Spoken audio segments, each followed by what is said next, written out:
May the peace of Yahweh be with each and every one of you.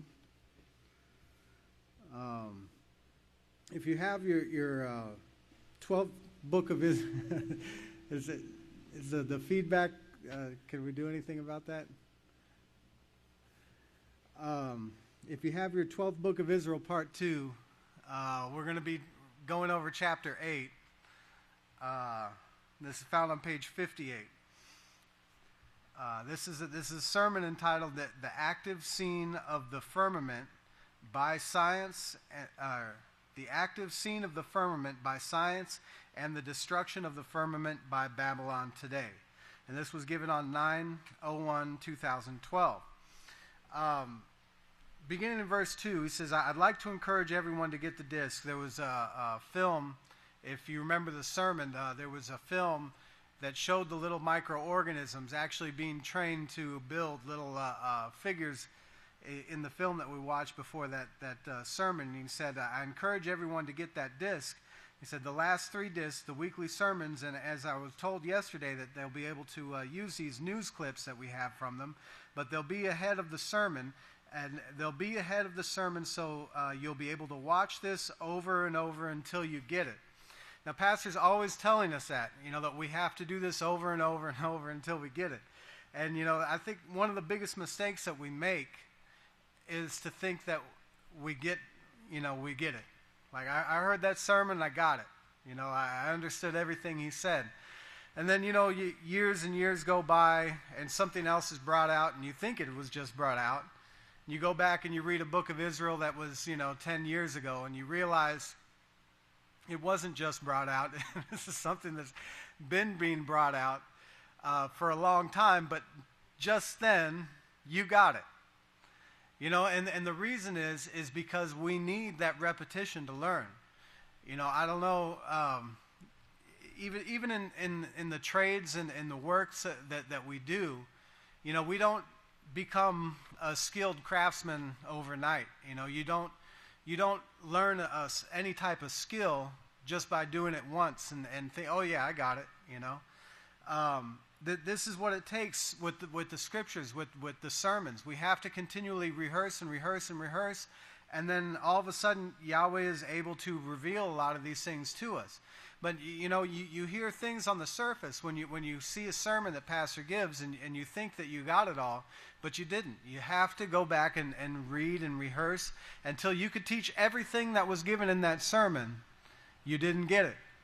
And that's the attitude that we have to have towards studying. Studying, it's just like the sermons. When we drive around here and we hear these sermons all the time on the radio, how often does it come across your mind something that you heard that sermon 20, 30 times, but something about it really clicked and made sense? And it's the same way with all these books of Israel. And this is what Pastor's saying. He said you'll be able to watch this over and over until you get it. He said you really need to learn this. He said really this is helping you to understand the energy that I talked about before we started playing these, and the great energy that Yahweh has control of.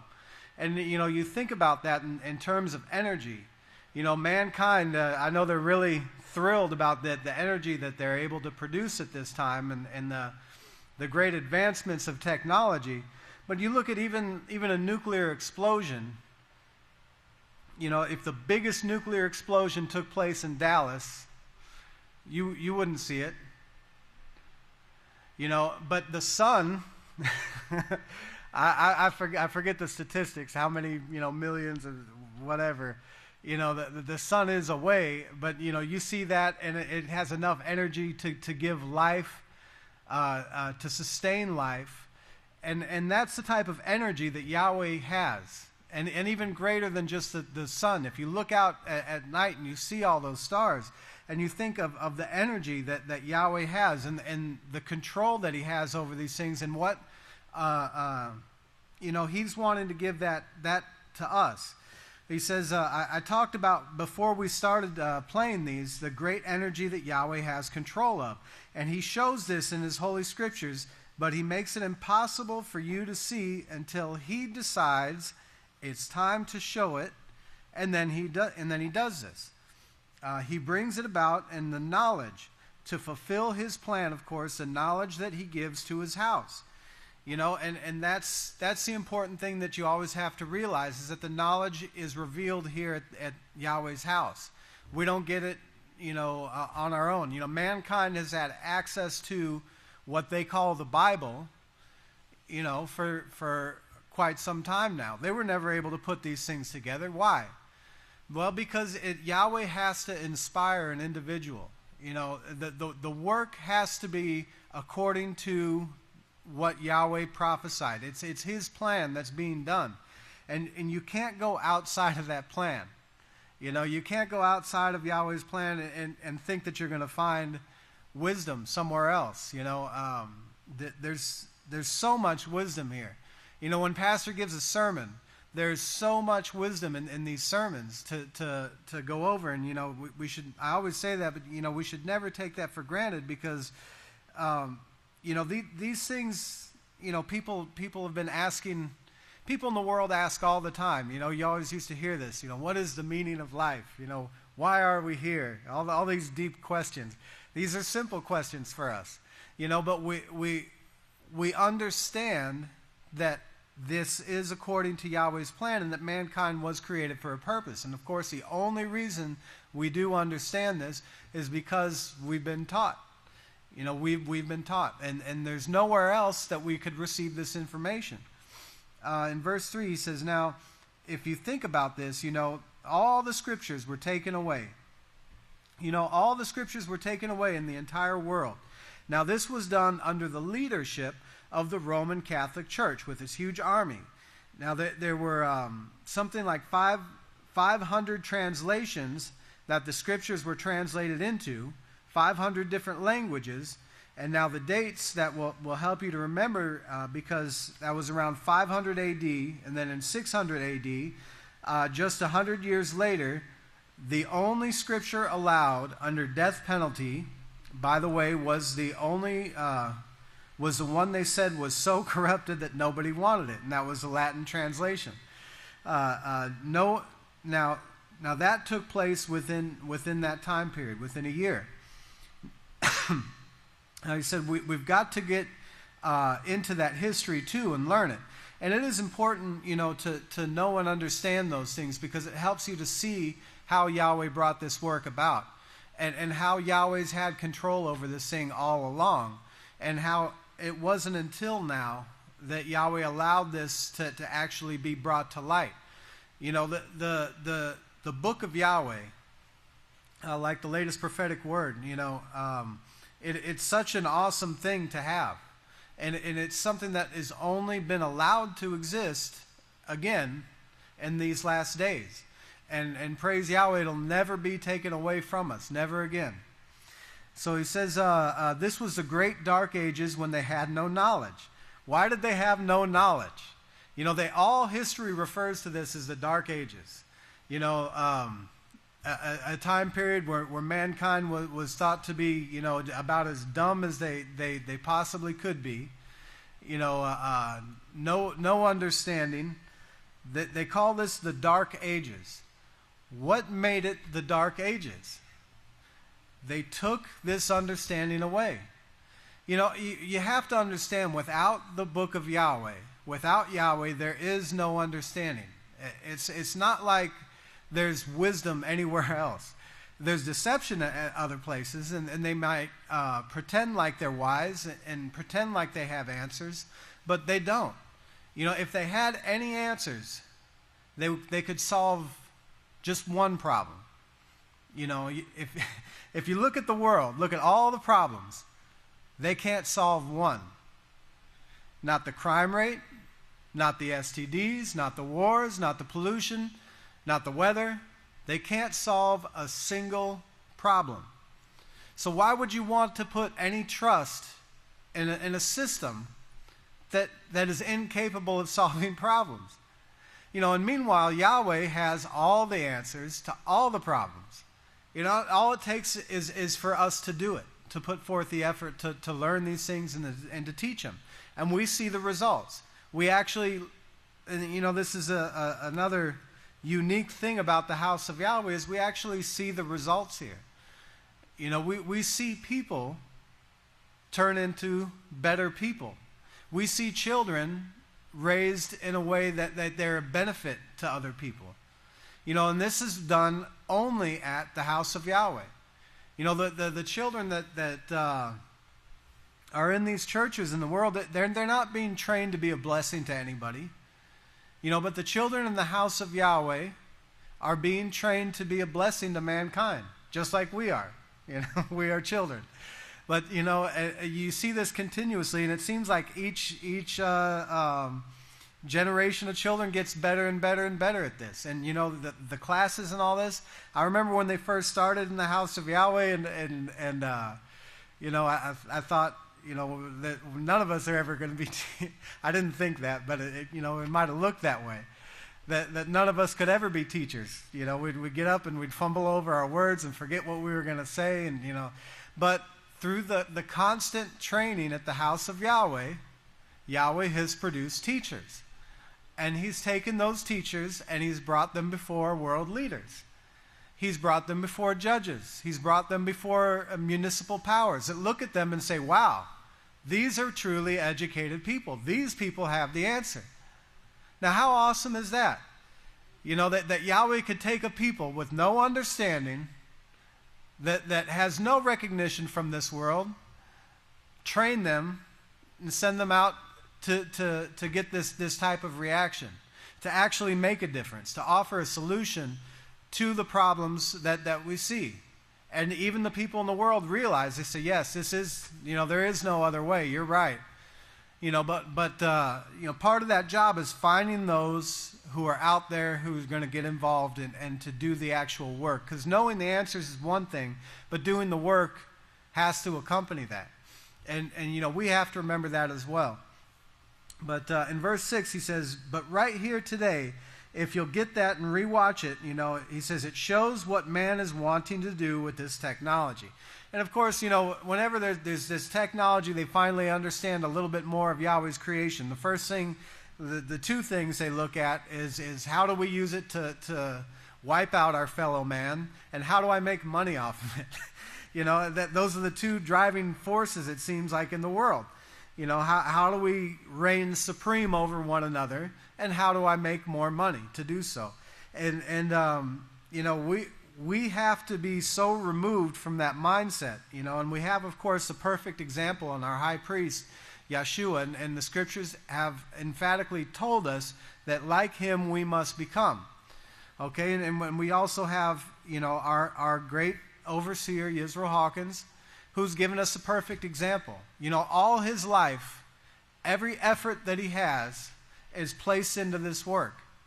So if we want to be sons of Yisrayl Hawkins, then we have to do that too. We have to have all of our true efforts, our true desires have to be towards the promotion of this work and the caring and concern for one another. You know, he said in a sermon I was listening to today that, you know, it's just one of those things that I've heard him say it, but it sunk in today. You know, it was that Yeshua would rather die. He would have rather given his own life than to harm somebody else.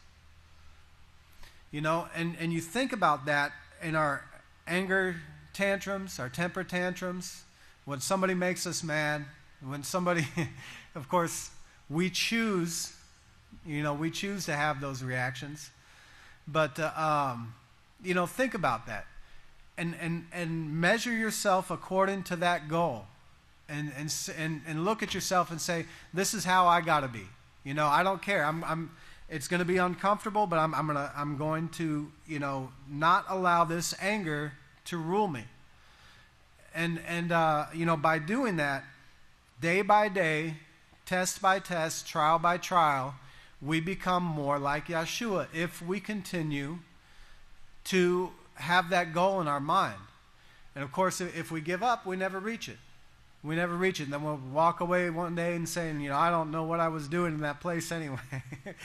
You know, there's so much misery and confusion with the people who have left Yahweh's house. And, it would seem like, logically they would say, look what I've become. Look how miserable I am. And look how wonderful things were when I was there. But for when that switches off, it seems, that they're just incapable of ever really making that connection again. And that's a scary thing, So it's something that we always have to have in our mind. All of us could easily be replaced. Yahweh has given us a unique opportunity to be here in His house and to qualify for a great position, a very great position. And it's up to us to take hold of that and to put all of our efforts into it. And it doesn't matter about your abilities. What matters is your effort. Yahweh knows what He gave you to deal with, But what's going to qualify is how much effort we put into it. In verse 9, he says, Yahweh set this up, of course, perfectly, and the earth was in perfect shape. Talking about, in the beginning, the great garden of Yahweh, what mankind had in the beginning. He said, if you got the information, I'm going to skip down in that paragraph 9. He says, now the fact is, they're trying to make it out like there never was. And he's talking about the strength that is in the soil and in the food supply. Mankind is realizing that there's not the nutrients in the vegetables and in the meats is not there like it used to be. Well, they're trying to make it out like it's never really been there. And that's not the case. We know that Yahweh created these things perfect, and they were created to be healthy and beneficial for mankind. So this is another lie that they're trying to do to make you not believe, to make you not trust what Yahweh is telling you. But he says that if you look at the dates and the ages of how long people lived, you go back and read the first few chapters of Genesis. Okay, there was something there. There was something there that the people were enjoying the benefits of that we don't have today, for sure. There was strength.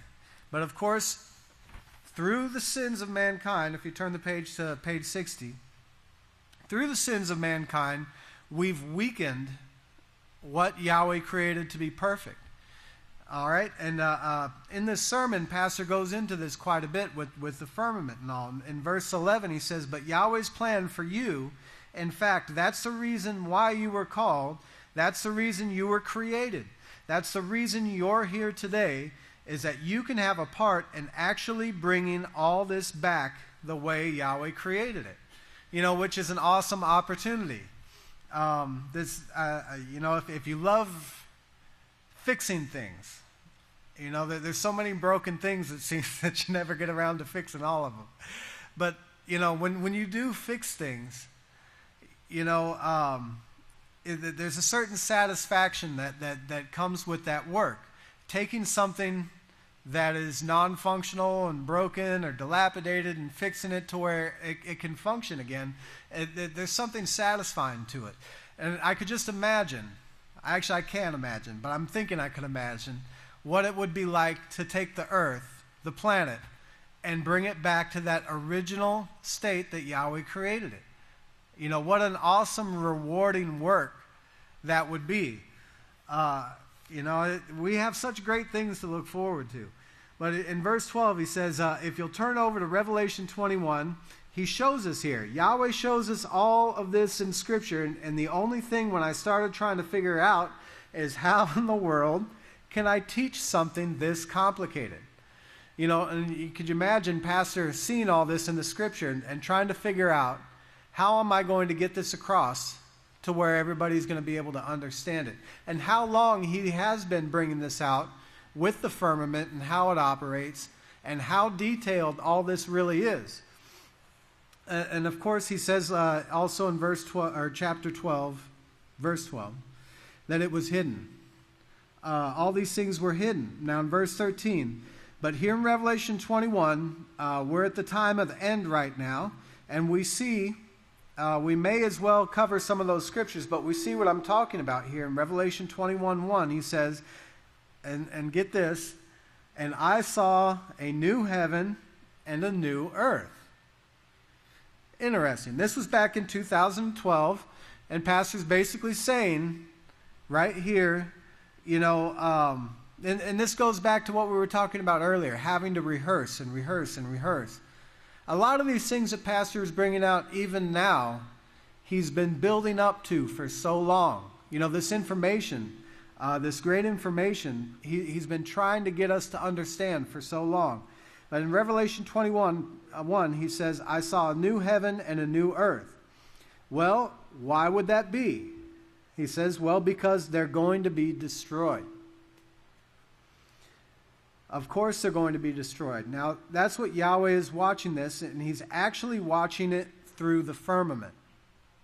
He said that the firmament is actually telling on everyone. If you do have your books of Yahweh, it reminded me of a scripture in Numbers. I remember when I first came to the House of Yahweh and I read this scripture and I wondered about it. And just, because it was one of those scriptures, I kind of knew what it was saying, but I didn't understand how. In Numbers 32, and verse 23, he says, and he's talking about the agreement that the people had made with Yahweh. He says, but if you do not do as you have said, then take note of this warning, that you will have sinned against Yahweh, and you may be sure that your sin will find you out. Now, I knew that, but I didn't understand how it worked. But I wondered. And 14, 15 years later, pastors bringing these things out in detail, how this all works. There's so much wisdom in these scriptures. You can really see where he said that there's hundreds of sermons in every scripture. And some of them, thousands. Some of them with words that lead you to other words. And when you finally are able to put all this together, you see what a magnificent thing is been right in front of your face all along. And that's why we have to continuously rehearse. Because once we do come to that understanding, it makes a person very firm. It makes a person unwilling to or unable to be deceived. Because you have this foundation solid in your mind. The teachings from the great house of Yahweh. If you stay with the one sent, you will not be deceived. Because he's not going to be deceived. The scriptures tell you that. So if you believe that, which you'd be a fool not to, and you put your trust into this work, and you rehearse this day after day, you begin to see what a great and awesome thing that Yahweh has called us here for. And it's so much more than just the menial things that we do day in and day out. I think that this feast, this last feast, when we had the meal and Pastor was describing the jobs in the kingdom, and the way that his father used to be able to work from the house and all these things. To me, it was not only just encouraging, but it painted such an awesome picture to look forward to see how wonderful life can really be without sin. And it's going to be in the forefront of our mind before this is all said and done. We're going to be very determined to never allow sin again. But the sooner we get a hold of that, the better off we're going to be. Because you see through the scriptures a perfect plan that Yahweh had for mankind. But in verse 14 he says, but if you notice there, and I saw a new heaven and a new earth, for the first heaven and the first earth had passed away. And remember, Pastor said this means the same thing that when a person does, it's died. Now in verse 15, but go over to Isaiah 58 now and combine those two scriptures here, and you see that you're going to be involved in, first off, the earth and the heavens. Yes, they are going to be damaged. Really, they're damaged right now to where less and less of their energy can be dispensed to mankind. Yahweh created all these things for the purpose of being a blessing and yielding that energy towards and to mankind.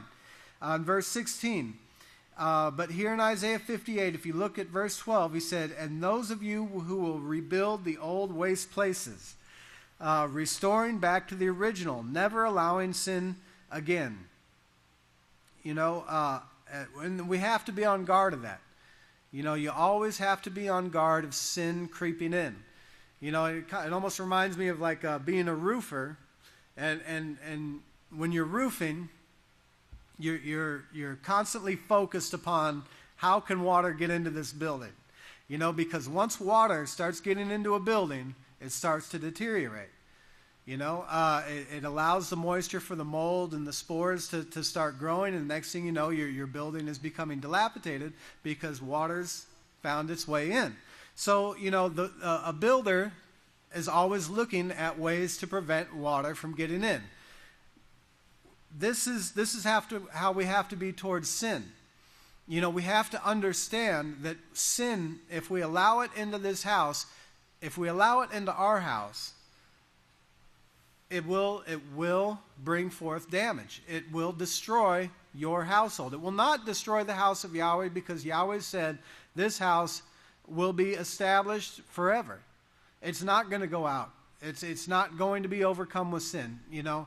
But within our own lives, you have to be aware of the dangers of allowing sin into your life. You know, because once you do, in the smallest amount, it starts to deteriorate. And that small amount becomes bigger and bigger and bigger. And now you have a cancer. You know, now you have some problem that you're not able to overcome. Well, the authority over these microorganisms, these creeping things, he tells you that you'll have authority over. First off, you have to prove that you won't use them for war or retaliation. That's like being like Yeshua, that you will be more willing to die than to hurt someone else. That's where I said you'll be more willing to die than to hurt someone else. He said, "And those of you will rebuild the old waste places." The heavens and the earth. Now, the places, he said, I've got it in my book of Yahweh. I got it circled here, so we ought to have it circled as well. He says, I've got universe. So I know I've brought this out before, but the thing that you do is remember, maybe mark it in your own scriptures and scripture notebook, that but the same time, if you don't rehearse it every once in a while, it'll disappear from your memory. You know, and this is very important, that we don't allow these things to disappear from our memory. You know, there's so many books and booklets in, you know, the book of Yahweh itself, that we can be spending our every moment, you know, instead of all the foolish things that Satan has in front of us. You know, you could be rehearsing those things, and you too can have all those answers, just like Pastor has. You know, and you think about asking the witness anything, and with the great wisdom that he has in his answers, you too are capable of getting that knowledge, but you have to work for it. So at this time, I'm going to turn the class over to the great priest in the House of Yahweh, the great Khan Levi Hawkins. Shalom, everyone. Please be seated.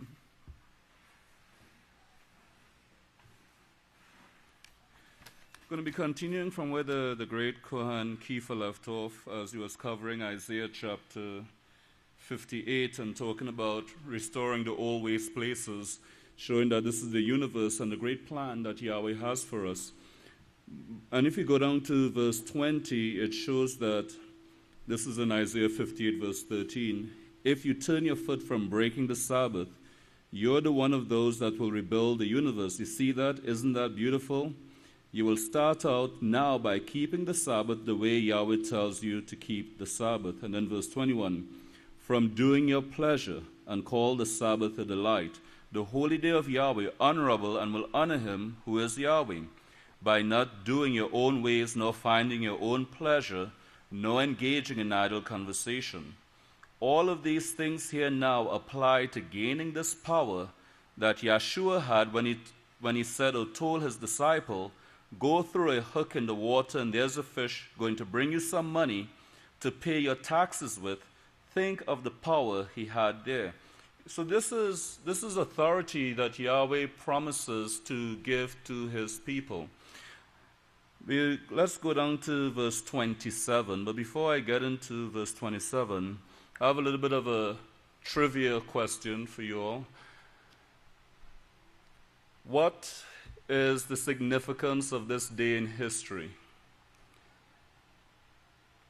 I'll give you all a hint. You have to be looking at your calendar, because it's stated on the calendar, this date. Okay, I see someone is looking at their calendar. Go ahead, if you have the answer, just shout it out. I heard the right answer there. Yahweh's work rediscovered. The name of the work of Yahweh rediscovered back in 1973 on June 27. Now that's shown in the calendar. And if you have the booklet, What Yahweh's Feast Means to You, you'll see this on page 58 where it says, where the house of Yahweh will be established. And I'm not going to really get into it, but Pastor stated that Yahweh started stirring his house to be established in 1967, laying the groundwork for his prophecies to be fulfilled. In 1967, I came to Abilene, and in 1967, Asher S. Kaufman began his work of establishing the site for the rebuilding of the temple. But then it goes down to the next paragraph, says, shortly thereafter, my brother Jacob Hawkins moved to the land of Israel. And then it goes into, in the Jerusalem Post, now this says Friday, June 29, 1973, there was an article entitled Unearthing the Land, which was a review by Dr. Avram Biran, which discussed the past 25 years of archaeology in Israel. In this review are these words, at Arad, excavated by Yohanan Aharoni, references made to a house of Yahweh. References made to a house of Yahweh. Above this was an illustrated drawing of the find. At this point, my brother Jacob knew that this was the name, and he wrote me about it. We both rejoiced greatly about this, the name for Yahweh's only work in these last days. So you have the name for Yahweh's only work in these last days, the house of Yahweh. Well, the word house, if you were to look it up, and I know this is common knowledge, so I'm just rehearsing, bringing it back to our memories. The word house means family. If you look it up, it's 1004 in Strong's Hebrew Dictionary, it's the word be'ith. One of the meaning is family. It comes from word number 1129, and it also means to obtain children. That's one of the meaning of the word when you go into it. So Yahweh has reestablished his house, but he has reestablished his family. And through this house, he is obtaining children, sons and daughters. And it is his sons and daughters that he is going to give authority. And this is what we see in verse 27. So he sanctifies you for the purpose of giving you, as Genesis 1:26 said, giving you authority. And if you go back to that's verse 27 that I just read. If you go back to verse 26, it talks about in Exodus 31, verse 13, speak to the children of Israel, saying, surely my Sabbaths you shall keep, for they are a sign between me and you throughout your generations, that you may know that I am Yahweh who sanctifies you. You know the word sanctify means set apart for a purpose. Purpose of what? Rebuilding the universe for one thing. So we have been set apart. So we have an opportunity to become part of the great family, the great house of Yahweh, to be a son or a daughter in the house of Yahweh, thereby qualifying for the authority to rebuild the universe, to rebuild the planets. And Pastor says, you couldn't rebuild the universe, if you didn't have power to do so. This is going to take some doing. It's going to take some doing, cleaning up the firmament of this earth. We are going to have to make this new, totally back to what Yahweh gave Adam and said, here, guard and keep this, don't let it change. And just recently, Pastor has brought forward with some of these new planets, Earth-like planets that are being discovered, some of them which are 9, 10 times bigger than the Earth, that these planets are going to be utilized by us while we have the opportunity to rebuild the earth. But I'd like to go into the book, Can We Afford to Deny Yahweh His Name Any Longer? And concerning the name Yahweh, because it was the discovery of the House of Yahweh, the name, the House of Yahweh. And just to rehearse a little bit, because in Yahweh's name, we have the character that we are taking on. And in order to take on this character, we have to practice the laws. Because remember, in some of the past sermons, Pastor has brought forward that these microorganisms that Yahweh has made, they will only obey the ones who are righteous. They will only obey the ones who are righteous. They are the only ones that they're going to yield their strength to. So if a person is not practicing the laws of Yahweh, no, they're not going to have the authority that Yahweh promises. And we'll get into this a little bit later on, but as the great Kahan was stating earlier on, we cannot fool the microorganisms as to whether we are righteous or not. We could fool ourselves, but we cannot fool the things with which we were made. And when you go into some of the research that I've been doing, it shows that the microorganisms that are in us and covers us, I'm not even talking about ourselves, but they outnumber ourselves by 10 to 1. That's how much microorganisms that I'm talking about, just bacteria and other things that lives in our skin, within our intestines and so forth, in our mouth, nose, everywhere. We are way, way outnumbered. But let's go into the name Yahweh. And this is in Exodus 3:15, and I'm reading from page 91 in the book, Can We Afford to Deny Yahweh His Name Any Longer? And this was written by a pastor back in 1965, but it was 1995, when he was 61 years of age. And I want you to think about that. At the age of 61 when pastor was the age of 61, this is when this book was written. So we are looking at almost 20 years ago. It says, what's in a name? When Yahweh revealed himself to Moshe in the burning bush on Mount Sinai, Moshe asked him a very specific question. This is Exodus 3, verse 13. Then Moshe said to Yahweh, suppose I go to the children of Israel and say to them, the Almighty Father, your fathers, has sent me to you. And they ask me, what is his name? Then what shall I tell them? And it goes into the definition of, or really talking about a name. So bear in mind that we know that the name refers to Yahweh's authority. And becoming a son or daughter of Yahweh, that's what we're going to carry. We're going to carry Yahweh's name. We're going to carry Yahweh's authority. That's what we were all baptized into. Remember, we were all baptized into the great family name of Yahweh. Right, we were all baptized into the great family name of Yahweh. So the concept of a name denotes essential being. I'm reading directly from the book. A name is permanently bound together with existence. Everything that exists has a name. Everything that exists has a name. In scriptural thought, a name reveals the essence of personality. It's the expression of the innermost being. Hence, a change of name accompanies a change in character. And this is part of what our baptism was all about, in that when we took on the family name of Yahweh, we were taking on Yahweh's character. That was part of the change. The change of name represents a change of name accompanies a change in character.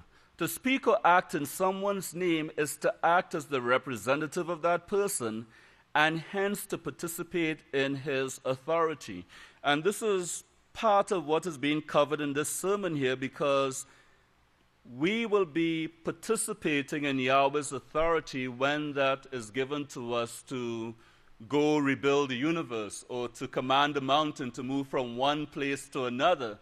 We are participating in Yahweh's authority. It's not authority of our own, but it's an authority that is given by Yahweh and an authority that is recognized by all the things that Yahweh has made.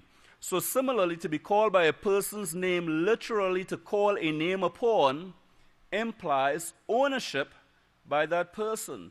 So when Yahweh's name is called upon us, it implies that Yahweh is our owner, that we are owned by Yahweh.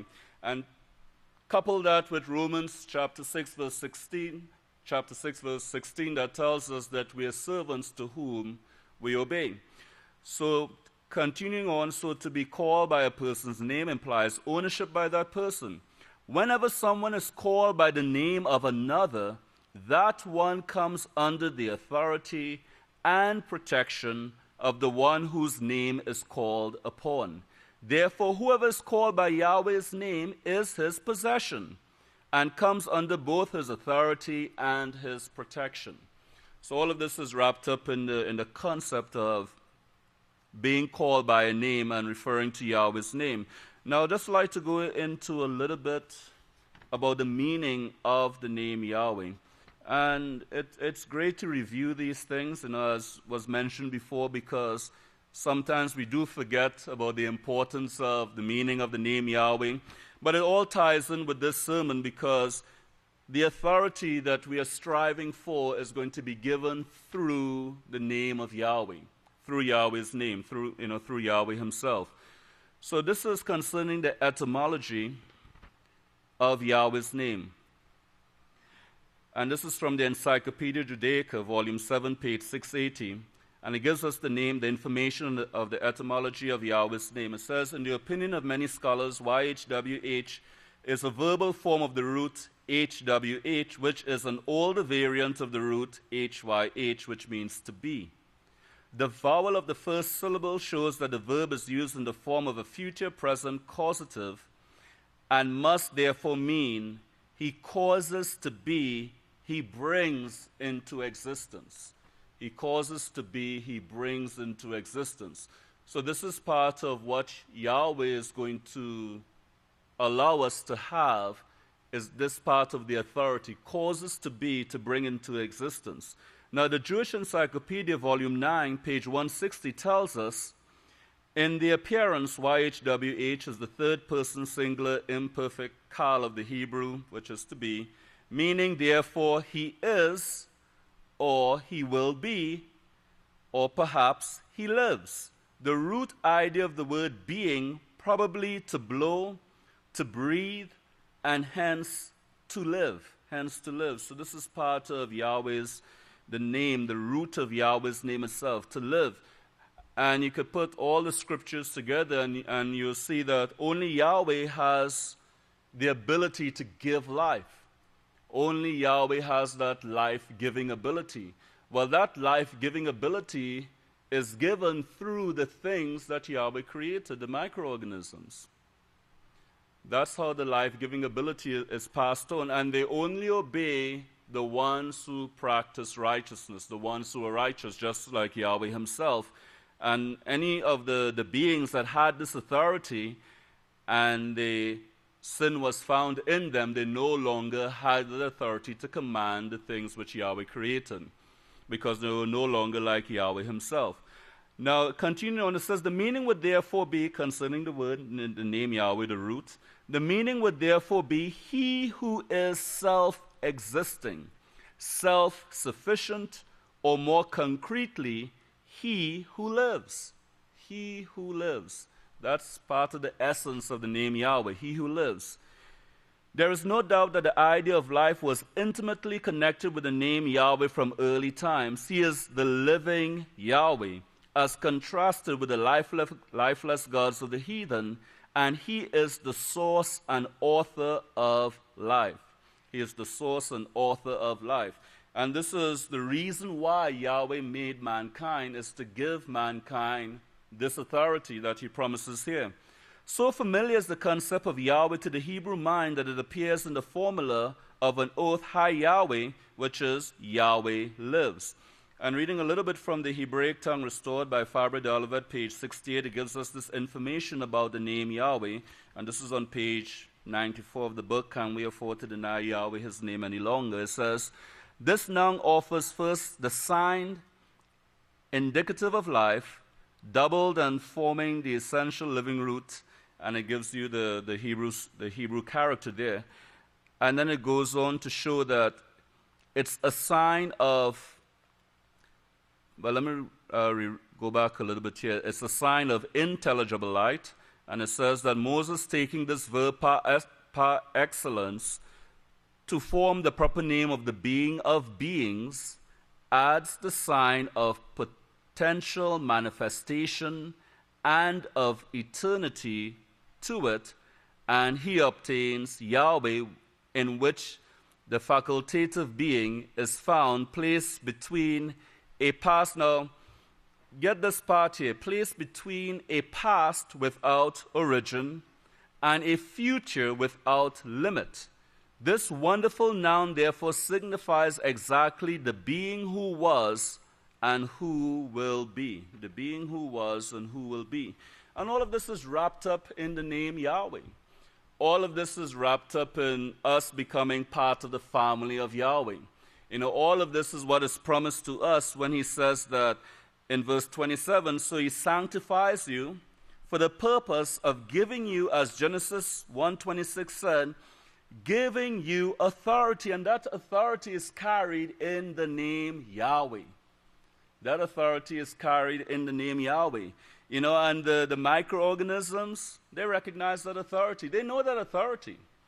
They know what the name Yahweh represents because they were made and created by Yahweh. It's because of the sins of mankind that has been diminished, their effectiveness in doing certain things. And of course, we see what's going on in the world today.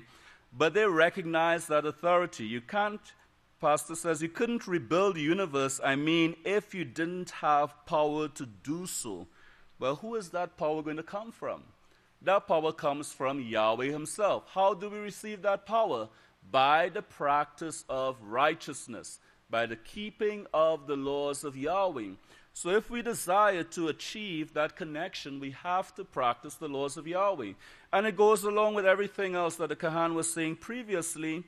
We really have to push ourselves in order to make that connection with Yahweh. And it comes down to studying. Now, you know, there's a sermon given years ago, that 2-tape series back in the days of tapes, and it was Food of the Spirit.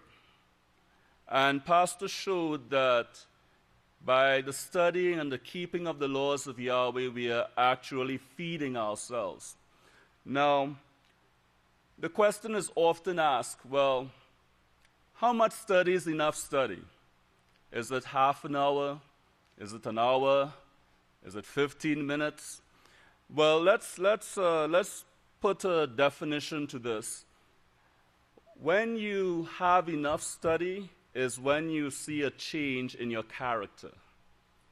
If you're not seeing a change in your character, you're not studying enough. Because that's what you really have to judge it by, as the Peaceful Solution Character Education shows in these lessons. The effectiveness of these lessons is judged by the changes in an individual character. So if we're having difficulty changing our character, it means that we're just not getting enough.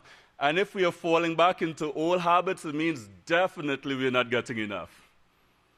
You know, so if we find ourselves slipping back into old pattern of thinking, old habits, old God-worshipping ways, doing things that we know better, and it's becoming more common, well, that's a sure sign that spiritually we are not healthy, we are sick, and we are lacking the nutrient that can only come from the study of Yahweh's Word. Now, the study of Yahweh's Word is not just merely having a sermon playing in the background.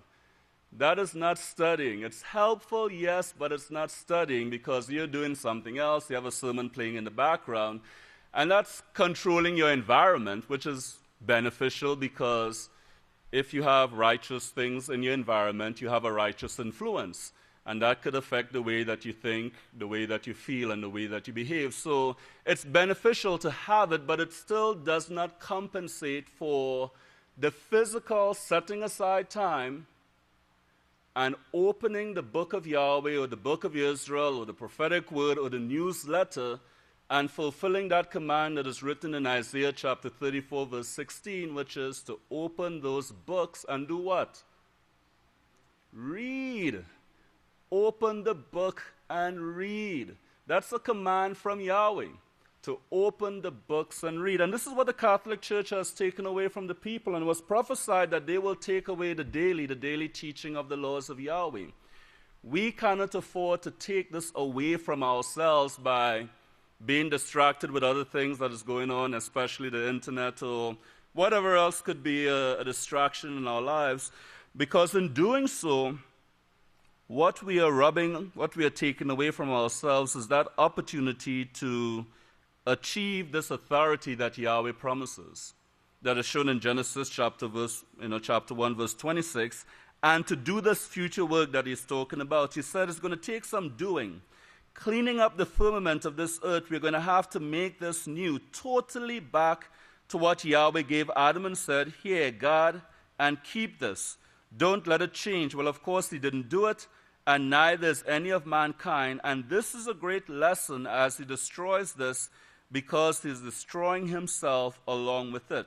Let's go down to verse 29. But here you see that Yahweh says, if you will do this now, if you will do it the way Isaiah said it, then you will be the rebuilders of the universe. Our job, of course, right now is to warn mankind for what he is doing, and that's what we were called for.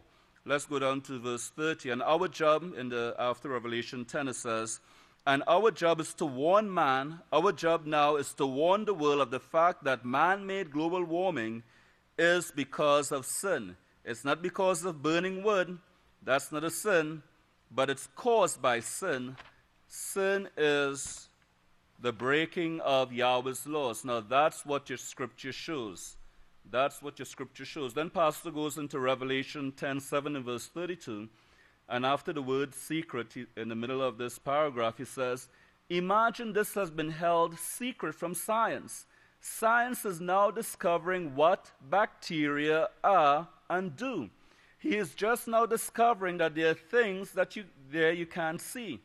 And if you put this together now with what Yeshua said, speaking of spirit beings, he said you can see what they do, but you can't see them. Remember that? You could see what they do, but you can't see them. And Yahweh promises that we will have authority over these things if we carry that name of Yahweh and what it represents. Let's go down to verse 35. And if you look on down to verse 11, he says, and he said to me, you must prophesy again before many peoples and nations and languages and kings. Now that's what we are doing now. We are prophesying to the whole world right now what they have done. The sins that the Catholic Church brought forth that is destroying the firmament and causing havoc. That's all they can see right now is global warming, but there's a lot more than this taking place. The fact is the earth is being depleted. And they know it's not what it's once tested out just a few years ago. And I want everyone to think about this, because no matter how beautiful you think the earth is in terms of seeing, places of beauty and etc., that you're actually seeing it in deterioration. You're not seeing it anything near the original. So think of the most beautiful scenery that you have seen, whether it's beaches, coral reefs, mountains, rivers, lush green vegetation, whatever you could think of that is the most beautiful place in terms of scenery. You are actually looking at the deterioration of it. You're not looking at it anywhere near the original. So again, in terms of restoring the earth to its original or the universe, we really don't have an idea of what that's going to look like, because we haven't seen it yet. We just haven't seen it. We just have not seen what the original, the way it was made, the way it looks like. And I'm sure when we see it, we are all going to be astonished, and we are all going to be amazed, literally. We are really going to be astonished and amazed at the beauty, the way Yahweh made it in the very beginning, as we see in Genesis. But let's continue on here. So the earth is being depleted, and going on, he says, and by the way, he talks about the tests were done in Oklahoma. And he says, the earth has hardly any of that. Yes, it has hardly any of it left, but it was there to begin with, and we are depleting our earth we are also depleting our atmosphere, the firmament that feeds the earth. Well, these secrets are being told now to the entire world, and it's being made known what the actual cause is of global warming and everything else that's sickness and disease, causing sickness and disease and so forth, but we are taking this before all nations. Let's go down to verse 41. Revelation chapter 16, verse 17, he says, Revelation 16:17, and the seventh messenger poured out his bowl into the air. Now you should have the word firmament written on that word air. And then going down to where he's talking about that this is not a concoction or a witch's concoction that he pours out in the firmament. It's a message from heaven. The message coming down from heaven that he said would be declared in Revelation 10:7, that the secrets would be revealed, that Yahweh would be finished, that Yahweh said would be finished. The secrets of Yahweh would be finished as he declared to his servants, the prophets. And that's a great secret concerning the authority and what we are going to be commanding and how this rebuilding is going to be done. And think about it, because Pastor spoke about it in this sermon where he said that, when you have that authority, you could command this mountain to go from one place to another and it will obey your command. Or as Yeshua did when he spoke to that fig tree and it withered. This is part of the authority, and Pastor covered it in these series of sermons. So this, when you really think about it, about what Yahweh promises, it's really worthwhile for us to have this as a goal in our minds to accomplish this part of the plan of Yahweh, because he said, yes, he is going to give authority, he is going to give power to his sons and daughters. It is prophesied that this is going to take place, but we are the ones who have to step up in our actions, in our activities, to make sure that we are capable of attaining this. So let's go down to verse 42. It says in Revelation 16, the pouring out to the explaining of what's taking place with the firmament at that time is the seventh message coming down from heaven, and it's coming through the two witnesses. Let's go down to verse 46, and he says, remember the word Babylon here that you just read, Revelation 18, verse 2, and he cried mightily with a strong voice, saying, Babylon the Great is fallen, is fallen. Well, of course, this is the teaching coming forth that started now with Cain and has come down slowly killing the world, killing man, killing the world, killing off the support of mankind. Look at verse 47. Notice verse 5. For her sins, this Babylon that you see in Revelation 17:5, mystery Babylon the Great, the mother of harlots and abominations that kill off the firmament, the bacteria in the firmament, and their viruses that they create through illegal lust and illegal acts of lust. Let's go down to verse 50. Well, her sins have reached unto, if you circle that word heaven there and put firmament, her sins have reached into the firmament, and Yahweh has remembered her iniquity. Putting away the laws, putting aside the laws, that's what iniquity is. Iniquity is sin, of course. You put aside the laws, that's sin. But iniquity actually means either rebelling, pushing aside, doing away with Yahweh's laws. That's the reason you can use it in the same sentence, the sins and iniquities, sins and iniquities. Well, Yahweh has remembered this, and Yahweh will see, as the prophet said, is actually judging the great whore, looking through the firmament. What do you think he's looking at? Yahweh is seeing everything that mankind has destroyed, and then he will act. So Yahweh sees everything. He's aware of everything that is going on. He's aware of everything that is going on in our lives also.